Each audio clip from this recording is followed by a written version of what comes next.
Good evening, everybody, and thank you for tuning in and welcome. This is the FFUK pre-season special. Thank you everyone for joining us. So I've got four very special FFUKers with me this evening. In order of where they finished last season, I've got Paul Bakes, aka Mr. Cups, who finished second. Evening, Bakes. Evening, mate. You all right? Yeah, very good. Thank you. Next up, I've got Justin. Justin, who finished sixth last season. How you doing, Justin? Good, Chris. Thanks, mate. And next up, Pete. You finished seventh last season. So hello. Pretty good. Hello. And then finally, Reedy, who finished 31st, which still is a lot better than my finish of 59th. So that's where we finished last season, but obviously we are on the eve of a new season, and with that, all the excitement that brings. And so tonight, we're going to have a chat about the season opening and how it's sort of going to work and what our thoughts are, because this is unprecedented, and we've heard that a lot recently, that phrase. But this is don't think I can ever remember a start where four teams have missed the first game week in my history of playing fantasy football. So okay, anyone who should we come to first? Let's come to Bakes, seeing as you did the best last season. Initial thoughts really on the whole sort of situation and the start. As you say, I just think it's crazy. It's really, really difficult. And as you say, I can't remember a start to the season where the decisions are just so hard. And it's not just that we've got those four teams not playing in game week one. So what do you do about that? But then you look at the start for all the other teams in the league, and no single team has got a ripe group of fixtures from the off for, say, maybe 3 or 4 weeks. There's always a question mark against every single team. They've got a horrible fixture in there somewhere. So no, really, really difficult decision making, I've got to say. And the question is, I guess, for me, it's picking a tactic. Do you go, I'm going to go big on game week one and then commit myself to a wild card in the first sort of 2 or 3 game weeks? Or do I kind of almost forget game week one, set up the team for game week 2 and then beyond? And I guess that's the kind of the decision that people are having to try and make at the moment. Yeah, absolutely. Okay, what about you, Reedy? What was your sort of reaction to the news and how have you sort of approached it? Pretty much sitting on the fence, to be honest. I think I'm just going to kind of keep an eye on it and not kind of go sort of gung-ho into one strategy. So just see how game week one unfolds a little bit, and then I have got plans to introduce Man City and Man United players, obviously, like most people. But yeah, gonna see how it goes, I think. Okay, Justin, come to you next. How did you sort of react when you heard those 4 teams were missing, or have we lost him there? Is he there? He's on mute. Come in, Justin. I think his Wi-Fi is a bit cruddy as well. Well, I'll tell you what. Let's come to Pete. What about you, Pete? Yeah, sure. So I've ummed and ahed over this the whole. How long have we been doing this? 3 weeks, 4 weeks, something like that. And it is such a strange thing to predict. I hadn't really been conscious of the idea that any players would be quarantined. Really, I thought of. I don't think that happened after lockdown when the league restarted. But I think it's actually realistic to think that there's a possibility that, we suddenly hear that some player or other has gone into lockdowns. So I'm very much at the moment. I don't want to go high risk. So I'm very much going for game week one, best players as I can squeeze into the team, reliable teams. So we'll see later that I've got triple Liverpool in there, and plenty of options to move players around, because it is unprecedented and we don't know what's going to happen. And it's game week 1. And that's always completely unprecedented. Yeah. And we don't know what's going to happen there. But, we might see some random team or player flying from game week 1 for however many weeks until they dry up.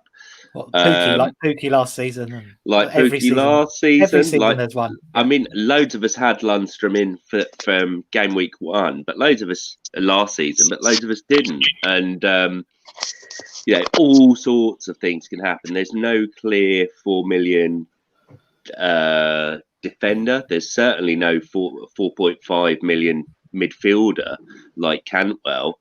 Going into the season, I can remember Mahrez a few seasons back. That was an option to bring in before season start, and we've got none of that information because pre-season has been so short and so. That's a good point. Actually, so little information to go on. So I think pre-season is massive. Well, the fact that we haven't really had a pre-season. I mean, we've just been watching England games because right before I don't know. I haven't. Well, they were. To be fair, I fell asleep. Yeah, in both of them. I think I watched a bit of one of them, to be honest. But apparently the reports on the second one were typically drab, and people like Kane who have got a massive opportunity to come out all guns blazing, really good fixtures, and apparently he was. But that was his pre-season. Those 2 games was his pre-season. He hadn't played till then because he was quarantined. Well, there's all these factors are too much to sort of read into. Well, that's why we've got you here. That's why not you, Pete, obviously, but the other 3. I can tell you my philosophy from the off if you want. But what do you mean, your philosophy of the game? Well, no, the philosophy is always different, but the philosophy for the start, I can tell you, which is play safe, basically. And what does that entail? As in, how do you describe that then? You really okay? So 2 things. It comes back to the classic Stu Allen article of nailed on players.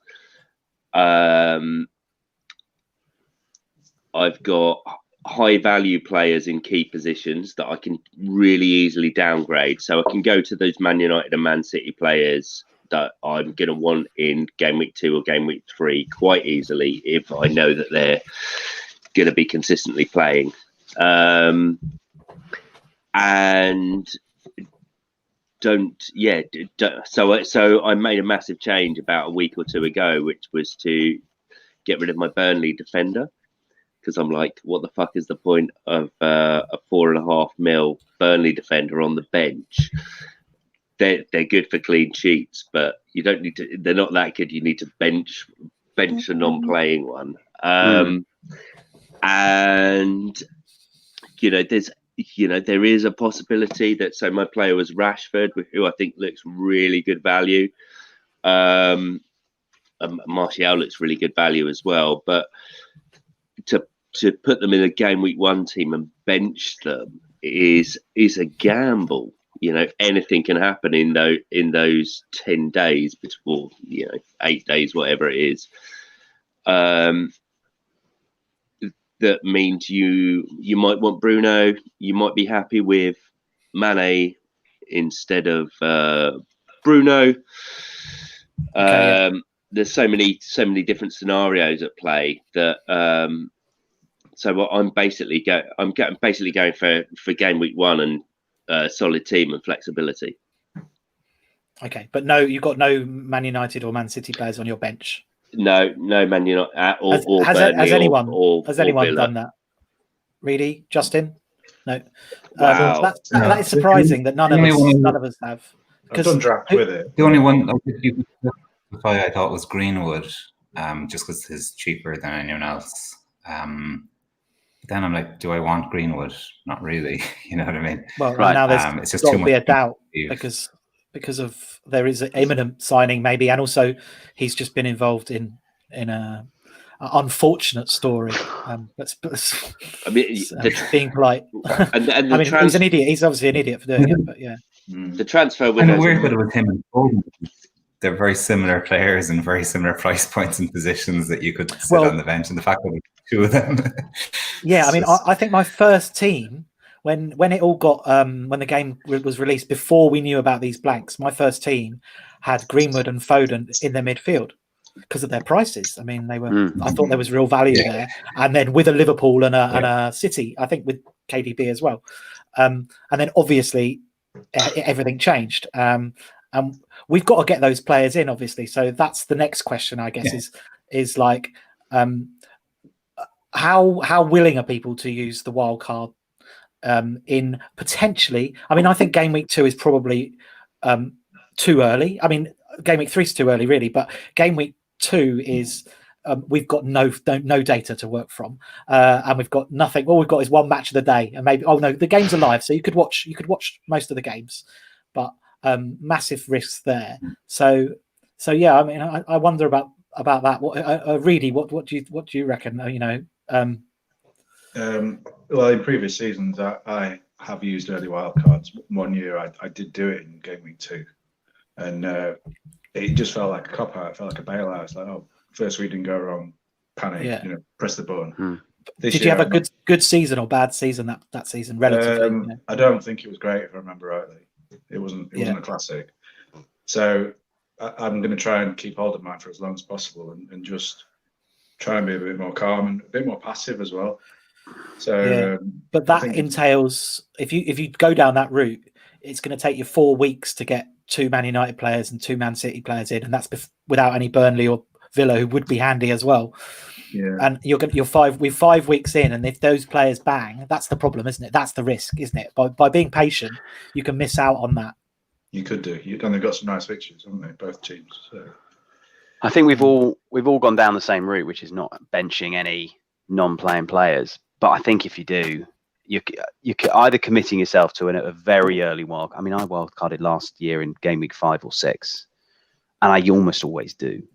But you're committing yourself to go potentially even earlier there, or taking hits.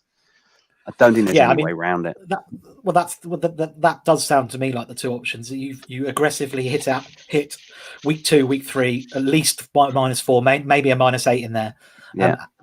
And then you weigh up what a wild card costs, and is it worth keeping that? And I think that those sort of thoughts are really valuable and a good way of deciding as well, aren't they? Really. I mean, Reedy, historically, I believe.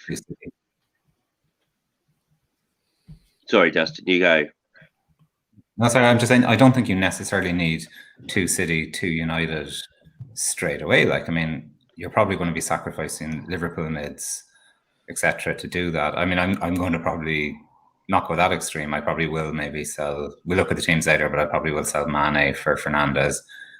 But I don't think I think you can just ease into it as you see how things go. Maybe take a -4, but it doesn't have to be a big hit. But the one thing I would say about the wild card in terms of timing is game week 4. After game week 4, basically, I think the transfer window closes, which is huge. And it's also the time that we get the fixtures for the January TV fixtures, which will tell us what the double. I mean, that's way ahead, but it just happens to be at the same time. So that's worth keeping in mind if you can hold on till then. You'll have a good idea, because weirdly the wild card is in game week 16 this year, I think. Yeah, it's much earlier. The second wild card much earlier than normal. Yeah, so you'll have a good idea, but you can plan. You're not going to plan that far ahead, but anyway, that's roughly the idea of hanging on till after game week 4. Is there an international break as well? Because that's what normally happens in a traditional season. I suppose we've just had that international break, haven't we? Probably. No, I think there is another one. I think there might. Is there? Yeah. Okay. October. Yeah, 1 week. Yeah. Game week. It's another time when people like to use it traditionally, but this does feel like not a traditional season already, because I mean, what we saw last season was unpredictable, to say the least. Go on, Bates. I was going to say that all ties in. It's post game week 4 is when the international break is. I've just had a look. There's a 2-week gap between game week 4 and game week 5. So I mean, if you can last wild carding for game week 5, would seem to be sensible. I'm not convinced But then I'm going to be able to.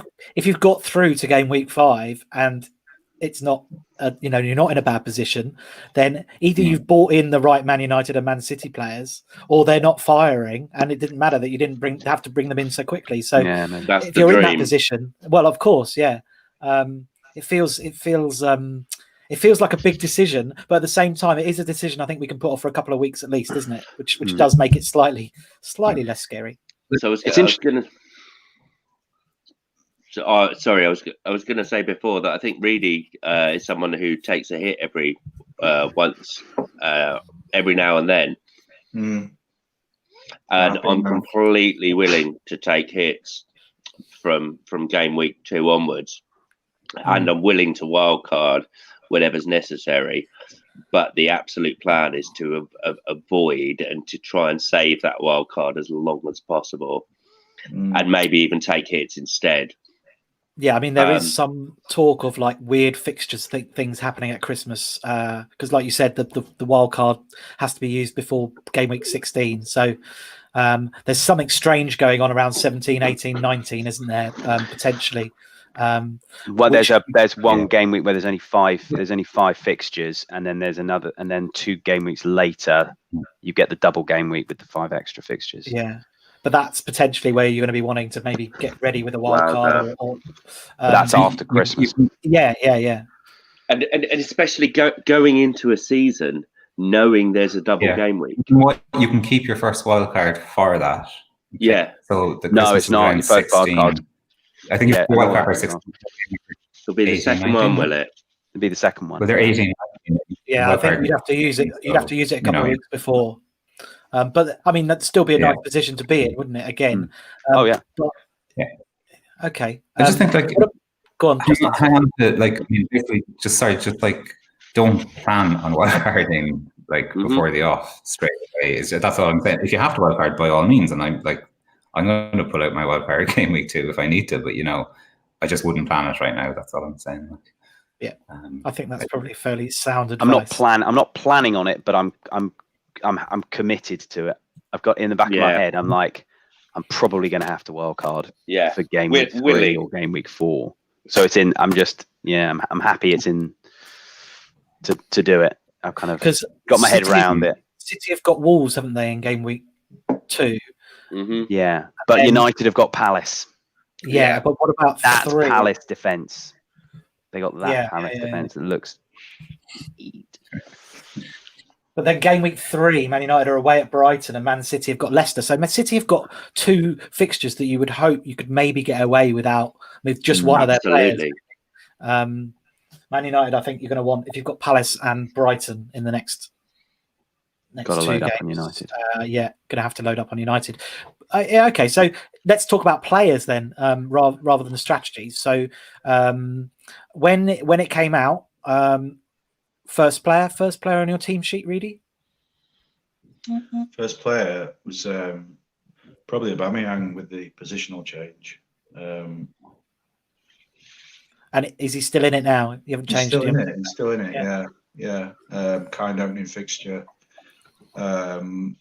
Normally scores well, and then it's the added bonus of the clean sheet now as well. So I think what he gains, he obviously gains a point, doesn't he, for the goal, and he gains a point for the clean sheet. They don't get many clean sheets, unfortunately, recently. No, but he'll lose in bonus, because when you're a forward and you score goals, you get more bonus because that's your job. No, that's not the reason for it, but that's how it works. And so I think someone worked it out, and he might gain a couple of points over the season. But the thing is, he scored really well as a forward anyway, so it's not like he had a two over 200 season, didn't he, last season? So okay, Aubameyang. What about you, Justin? Who was your first pick? Souček. Really? Okay, so the opposite end of the scale, but what, because of the value? Yeah, just he's only going to get a couple of games. Going to sit on the bench the rest of the time. I mean, not really, but Aubameyang was the actual answer. So okay, no, fair enough. I think there was only going to be one of 3 answers, but yeah. All right then. So Aubameyang, why for you then? Is it the same reasons or? Yeah, exactly. I mean, I'm going to get him out. Like, it just, we'll talk about teams more in depth in a bit, I guess, like when we look at our teams. But there is kind of a clear path for players. Aubameyang's fixtures are good for the first two, and then you can move him on for City, etc. So, I think my connection's going there. So. No, it's all right. It's all right. We can just about get you out there in Ireland. It's cool. Okay, we've got some teams to show you. Bakes, do you want to kind of get that ready if you can? Have you got them all? I've got them all ready to go. Yeah, I can share my screen whenever you. Cool. Okay. And Pete, what about you? Was it Aubameyang for you, or did anyone else? Was it like he's got to be in? So I'm going to answer a different question, unfortunately, which is sort of who's been in my team the longest since I set it up, and that's Danny Ings, who I think are 8.5 million. Wasn't the first player necessarily in my team, but as soon as I'd set up my team, I don't think that's changed at all. I think it's good value. I think he's reliable, and Southampton have got good fixtures. So, there's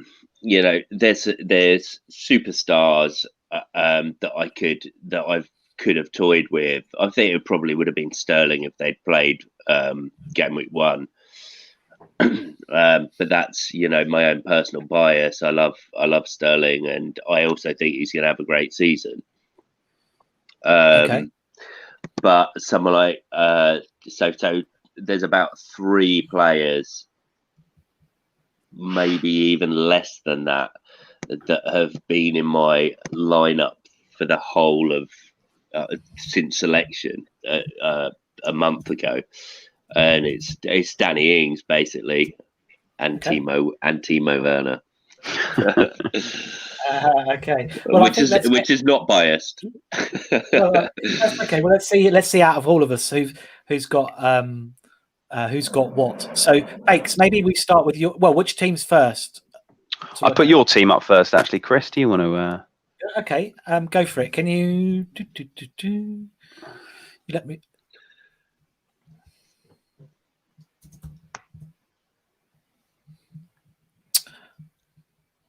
Can you see that? Not yet. I can't. No, we can't at the moment. Oh, does it need to be? I've got to actually share my screen. There we go. Yeah, that's it. There we go. I've got it. I can add it now. There we go. Cool. Right. So this is me. Okay. So this is not this is not final, but this is what I've ended up with at the moment. So I've got Salah and Aubameyang in the middle, with Son and a punt on Ceballos, which, I'm not sure about. But he's cheap. He's 5 million, and I think he's going to play, according to one Arsenal friend of mine. I've gone for Werner up top, Ings, as Pete was talking about, and Callum Wilson.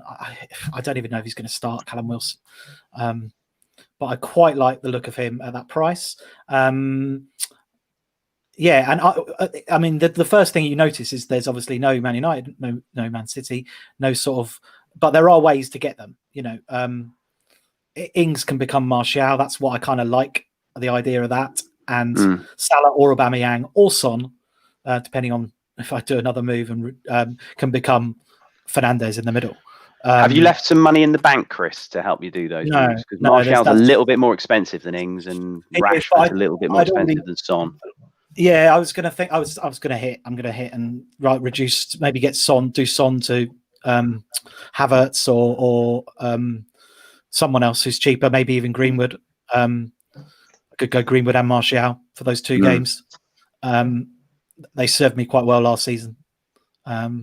So yeah, that's. I suppose at the back, I've gone for TAA because you have. I think we all have to have at least one Liverpool defender.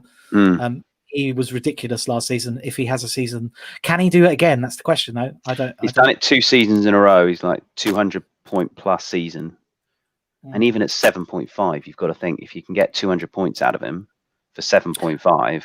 Well, we need to start considering him as a captain if he's a 200-point player, because any other 200-point player you're captaining at least 3 or 4 times a season. So I've never captained him. Has anyone else captained TAA before?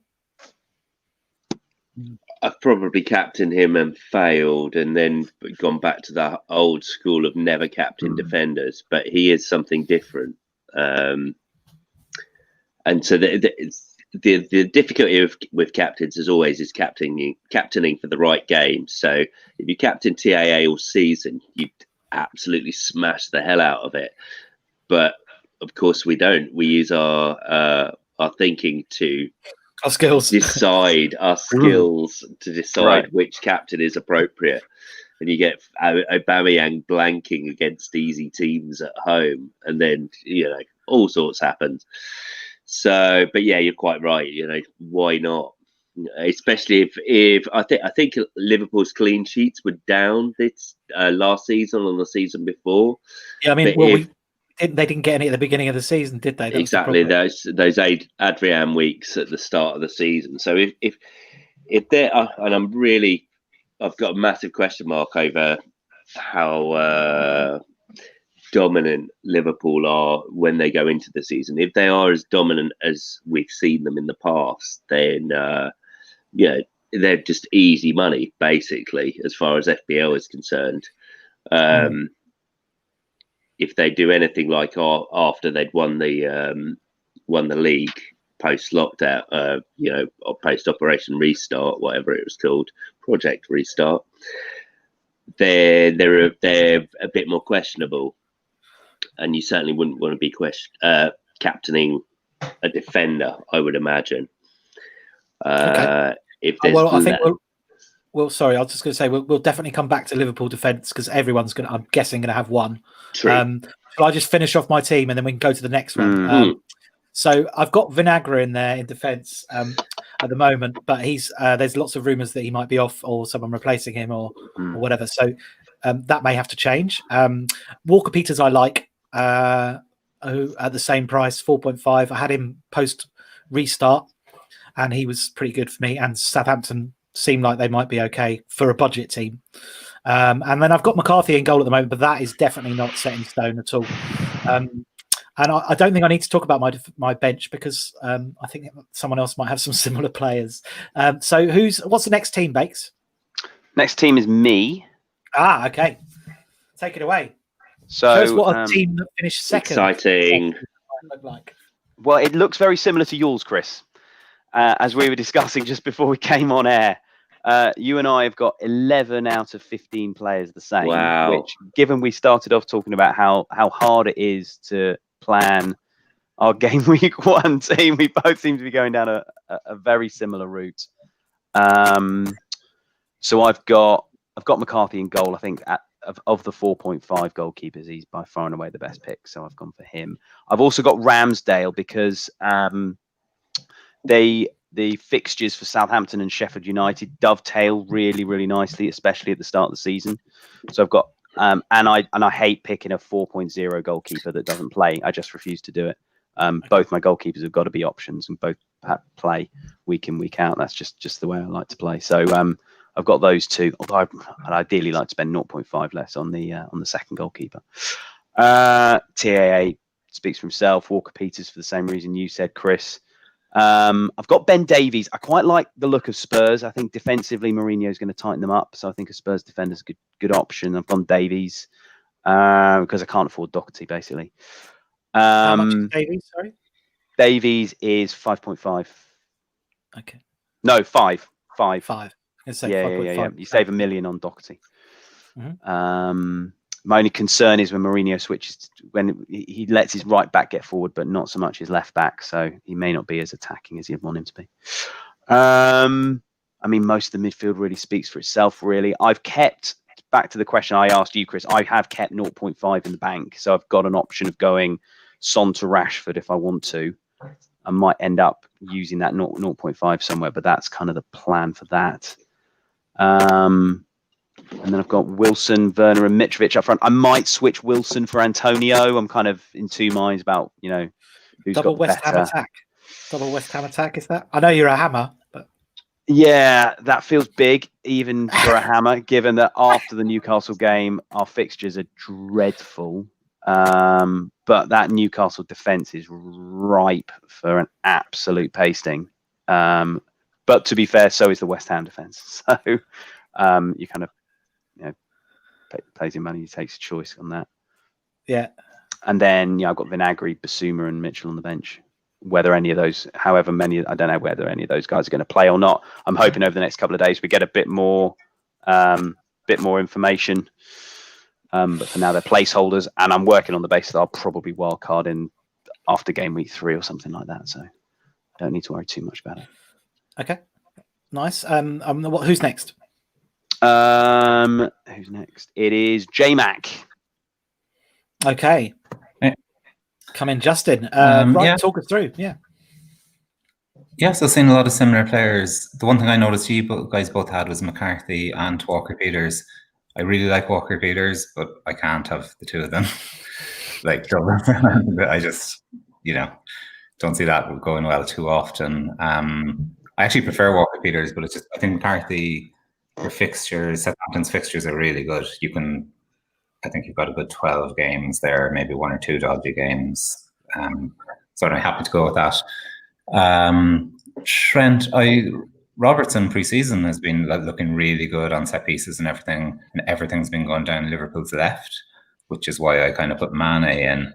I kind of like the idea actually of going Robertson and Salah or Trent and Mane. You're kind of covering both sides. Interesting. But same thing you guys, particularly if you pull back on close to the far post, but anyway, it's kind of getting into the lot. But Trent hasn't played, but he will be back, and I think you just can't ignore him. So sticking with him. Same thing Bakes was saying about Spurs. I like them a lot this year. Davies, I was looking, his stats were very good post lockdown, but he's the guy who stays back. Doherty will bomb on. He's going to get loads of yellow cards. Dyer is the same price as him. Dyer's going to get loads of yellow cards. You're just going to have to suck it up and hope for clean sheets. Yeah. Justin, I don't really like that much, but he rotates actually quite well with Taylor, Burnley on the bench. Burnley and Leicester rotate really well. So you have got a player on the bench who's missing their first game. I suppose that's the safe way to do it, isn't it? To have a Burnley or a Villa player on the bench, It doesn't feel as bad, does it? It doesn't feel as bad as having a Man United player on the bench or a Man City player on the bench. So exactly, and the same thing with Ferguson there, who's injured. Mitchell is obviously the guy at the moment who's going to play for 4.0, but by the time I need him, I reckon Ferguson. There's so many unknowns there, but Ferguson is kind of the more senior player there, and unless Mitchell's brilliant. I think they might be opposite sides anyway. PVA will take Mitchell's spot. I'm not even entirely sure, to be honest. But I think Ferguson, by the time I need him, will be a better option than Mitchell. So that's kind of what we're looking at there anyway. But that's kind of a lot of other similar players. Mane over Salah, I think they'll be going out. I think that'll be Fernandez next week, basically. So I'm just going to punt on Mane over Salah for 1 week. Okay. And the last thing is that the two that keep changing there, and I changed them just before this, is Havertz and Antonio. Can be Kane. It was actually Kane and Armstrong, and then Armstrong was injured today. The other 5. I liked Armstrong with 5.5 as kind of a solid, good fixtures who get minutes. The other ones, it's all like Keita and Saka and loads of upside, but so much uncertainty. So that may change yet, but Antonio's only there for a week. So this is all kind of with plans to get away from it, basically. So, it is interesting how there are there's obvious similarities, but there are big differences to that team, I would say, compared to. Obviously, Mane stands out as a big difference. We are going to. That's a massive decision this season, isn't it? But they're the same price. They've never been the same price before. No, and it was easy last season, even for 0.5. Yeah, Mane. I think I looked with their night where they were about 20 points difference last season. So it's not that much. Yeah, I've loved Mane and had him loads, but he's always been cheaper, and it's always been you could have Mane and Salah, but now there's it's very hard to have those two. Almost impossible. So All right, should we go on to the next team? Who's next, Makes? Well, I just thought. Actually, I've just noticed we've had sorry, a comment from Ronnie on the chat, and I just wonder, just as a quick pause, he's raised a really interesting point about City and United, about how if you leave it too long and like plan in transfers over sort of 4 or 5 game weeks, what happens when their value goes up? Because they're going to, because people are going to start bringing them in from game week 2, so their values are going to start going through the roof, and that's going to create. Just say with this team, the team that's on the screen there has 1 million in the bank as well. By the way, it's another that's I think very nice. 0.5 is what you want to cover the 0.5 is price enough to leave in the bank. So maybe that's the yeah. way to do it. Try and leave something in the bank to cover those price rises if you can. Yeah. So you talk about. I was just thinking. There's actually loads of teams have already got. If you look at the ownership stats, 30% of teams have got KDB in at the moment. Yeah. 20% have got Fernandez in. Exactly. But they are the only two. 15% Martial. They're not. Only 15. I'm going to look at. There's no defenders there, is there? Really? Hardly anyone's put Rash in. I think hardly anyone's got Sterling either. I think KDB and Fernandez and Martial are the ones that are choosing if they're going to take that kind of trying to play both games at the same time. But will that not then mean that those players are safer in terms of price rises? Correct. Yeah, they will be. Yeah. Sterling's at a stunning 4%, which is amazing, incredibly low. And Rashford's at 5. What's Aguero? Because I know I didn't know he was going to come up, but Aguero is 10.5 this season, which until last season we'd all have had him in our teams at 10.5. Again, straight away. 4% ownership, so everyone is ignoring Aguero, and that must be off the back of the rotation last season, I would say. Okay. Yeah, no, it must be. Okay, the next. Let's go for the next team because we've got a couple more to do. Next team's Reedy. Okay, nice one, Reedy. Go for it. So big on Newcastle. Yeah, a little bit. We'll come to that in a minute. But Ramsdale is just kind of a no-nonsense play every week kind of pick. I did have Martinez in because I like him a lot, especially at that price. But there's the doubt of Leno and who's going to be first choice. And Martinez might well get to Villa or something like that. But so I've gone with the safe option there. And then big gamble at the back, no Liverpool. I think the Leeds game's quite a tough one, to be honest. And Liverpool don't always start so hotly, sort of keeping clean sheets or anything. So you're relying on an offensive sort of score from maybe Trent. But so I've got Doherty, which is like quite offensive. Saliba's a gamble. So is Lascelles. I mean, I've played around with Taylor and had Bertrand at one point as well, but I'm not so keen on Southampton's defence, although they are pretty good going forward.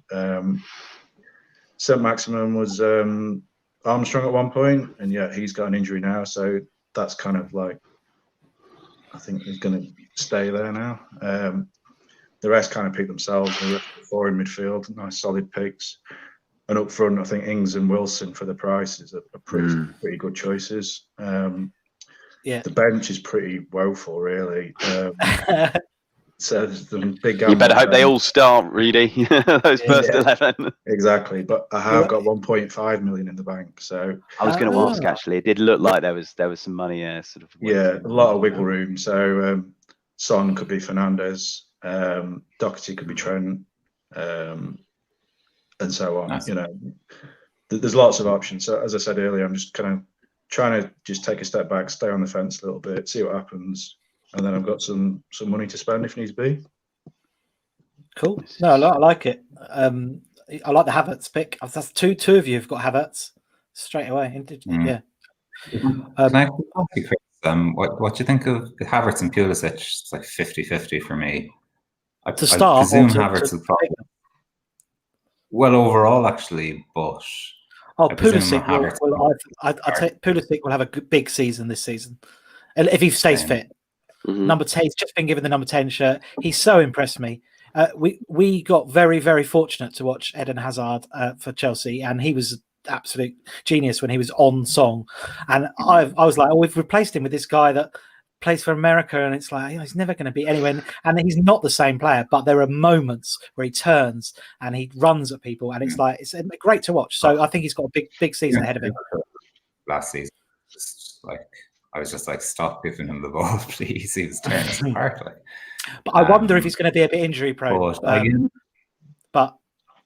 Because he does seem like he's that kind of player. He had big injury problems at Dortmund, and he's come to us. He came to us. He got injured, come back. So maybe there might be a bit of that, which really does put you off as a fantasy asset. Whereas Havertz might be more of your season-long kind of player. I think. I don't know. I mean, that's quite a different team again. And there's going to be the similar players, isn't there? There's going to be a sort of nucleus of 3 or 4. It's where you go. It's where you go elsewhere. What about Brewster? That seems a bit of a. Is he on the move? Is he or? It's with that in mind potentially. I mean, I did have Davis of Villa, but he's probably third choice with Samatta and Wesley. So is he going to get as many minutes as at the end of last season? Probably not. So I don't think Bruce is going to get many minutes. Origi's probably sort of the first forward they'll throw on to freshen things up. But you never know. Been linked with Brighton, been linked with that lot across the city from us. So he might well get a move maybe in January. Who knows? But he's just a placeholder for now. Yeah. Yeah, I think we all have to say it's a bit of a caveat that I think we're probably all going to make at least 1 or 2 moves from the teams that we've got at the moment. Yeah. Sure.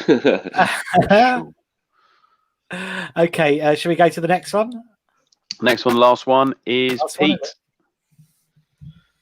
Yes, Stalker. this must be me. Oh, 4-3-3. Brilliant. Okay, talk us through it. Okay, so I made a big change this morning. So I did have Zaha, who's been playing up front with Ayew in pre-season in 4-4-2, I believe, and they've got this new winger as well. But it's a straight swap. So Zaha for Robertson, and if someone asked me which one I'd prefer for the whole season, I'd prefer Robertson all day long. So I made a switch there. I'm keen on a 4.5 mil keeper, a nice cheap keeper that's guaranteed to play. I'm not a big truster in Southampton's defence, but they've got about 10 good fixtures. And so if there is a time to own him, now is the time. Following on from that, TAA,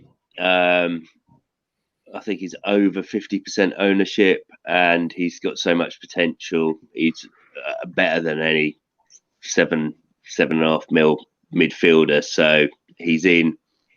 I actually put Reece James in today, knowing that Thiago Silva and Chilwell definitely aren't going to play. So he's sort of short term. Lindelof's also 5 mil, who I might look at if I get the option to do a straight swap. Egan, I'm not so convinced that Sheffield United will have quite as good a season, but he's really high ownership. And if they do retain any sort of level of consistency in defence, then that'll be a solid points return. What's his ownership, Pete? Egan, hold on, it won't take me long. Bloody hell, 17%. 17%, yeah. So he's the 4th highest owned defender, so he's relatively low risk. He's the pick, isn't he, of the Sheffield United defenders? I think for me, it's price. It's the price, return. Yeah. Is he the only 5 million who's going to start? Is he?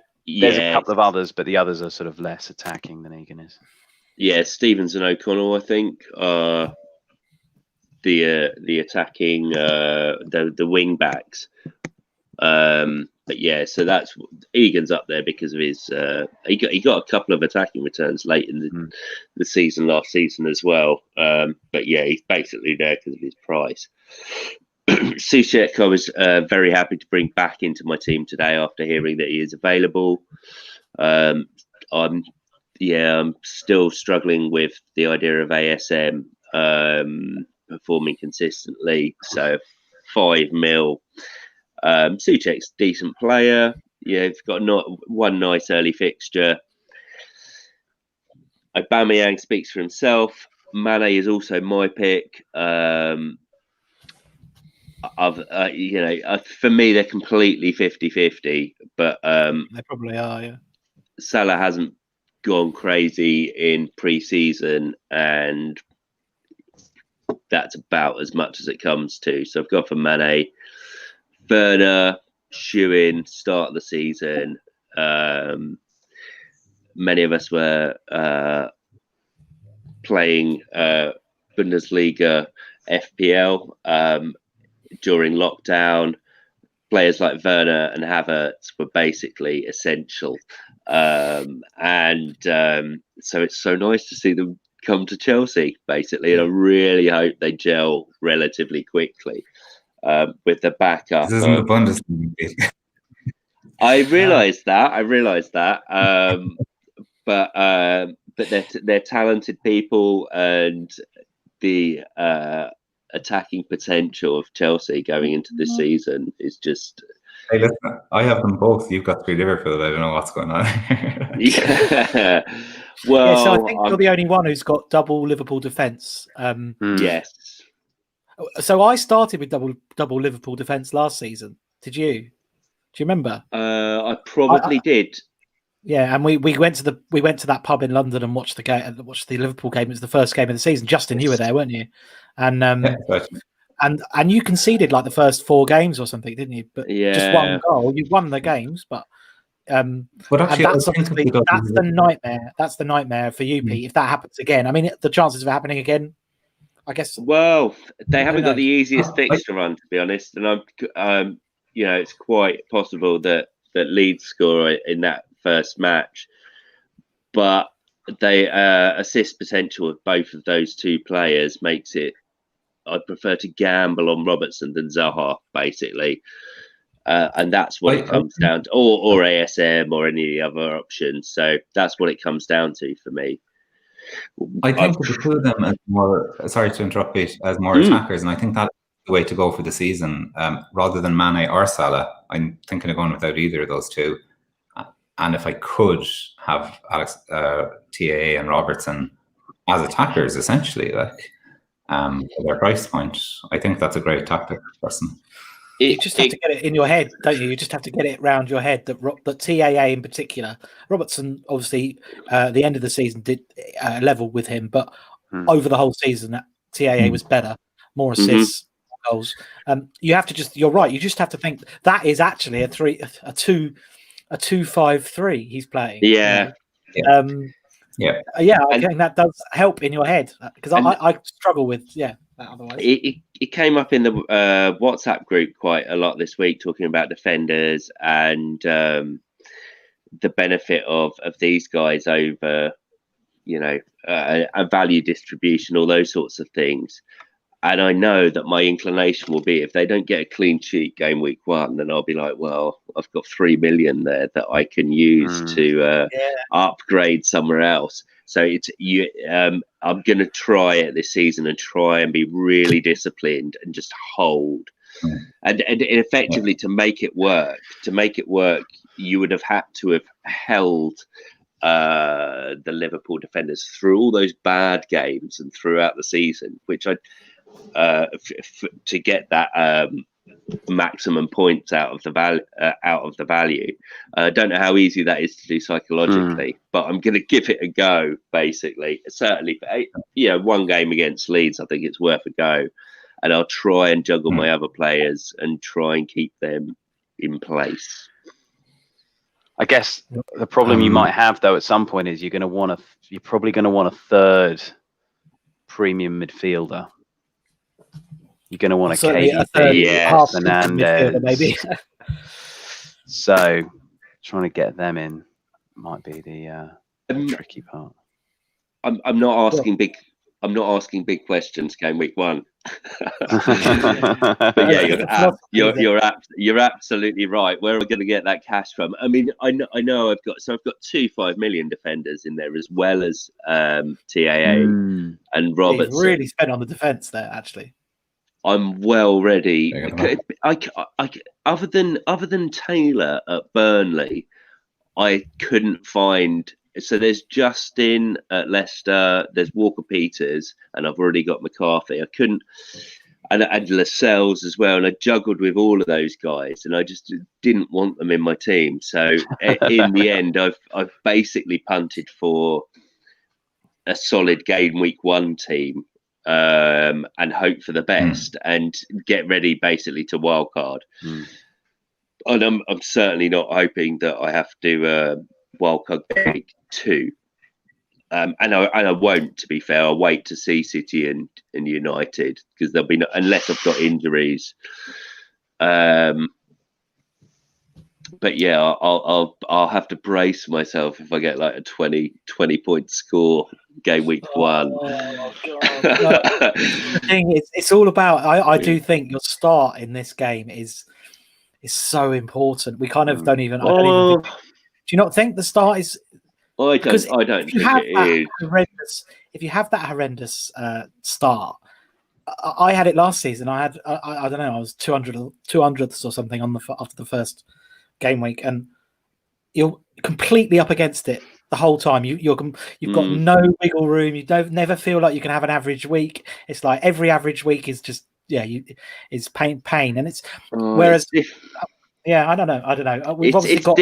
It's different every season. So last season, loads of people were getting centuries on game week 1, or loads of people getting really high scores. You go back a couple of seasons, and everyone was getting really poor scores.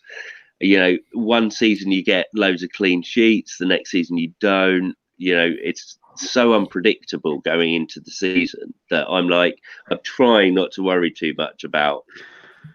That being said, we have all loaded up on game week 1. Yeah, so I think we've all, to a degree, are thinking down that route that we can't. If you've got KDB and Fernandes, on your bench, you haven't just got what is that 20. We haven't just got 22 million on your bench. It's way worse than that, because as we were talking on the WhatsApp group, you don't have 100 million to spend. You've got 36 million to spend, because the absolute minimum amount you can spend is 64 million. So you actually only got 36 million to spend, and you're by putting KDB and Fernandes on your bench, you're losing a third of that already, or thereabouts. No, so you can't do it. It's just crazy. It's impossible. And I think that's general advice, like in terms of, we're obviously all doing kind of roughly similar things. You want whatever you plan isn't going to go right. You want at least 2 or 3 to get out routes.